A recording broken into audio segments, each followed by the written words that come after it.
काँग्रेस नेते विजय वडेट्टीवार यांनी सरकारवर गंभीर आरोप केलाय। कुंभमेळ्याच्या कामामध्ये भ्रष्टाचार झाल्याचा आरोप वडेट्टीवारांनी केलाय। तसंच कंत्राटदाराला पैसा दिला जात नाही, पैसे मिळत नसल्यानं कंत्राटदार काम करत नाहीत असा आरोपही वडेट्टीवार यांच्याकडून करण्यात आलेला आहे।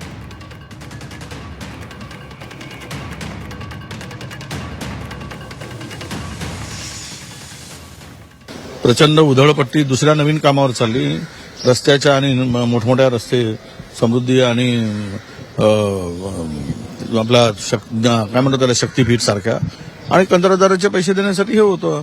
तुम्हाला इतरांचे ज्यामध्ये आता भ्रष्टाचार चाललाय कुंभमेळ्याच्या कार्यक्रमामध्ये जे काही प्लॅन केला आहे 33,000-32,000 कोटीचा, त्यामध्ये प्रचंड भ्रष्टाचार आहे। हे पैसे उधळण्यासाठी आहेत का? आज कंत्राटदार आत्महत्या करतोय, कर्जबाजारी झालाय, उद्ध्वस्त झालाय। ग्रामीण रस्ते असतील, शहरी कुठल्याही रस्त्याची कामं असतील, कंत्राटदार करत नाही कारण त्याला पैसे मिळत नाही, तो बँक करप्ट झालाय। मग पहिले पैसे त्यांचे द्या ना आणि मग हे सगळे गोष्टी करा, पण नाही, फार थोपटून घेण्यासाठी वाटेल ते धंदे चालले।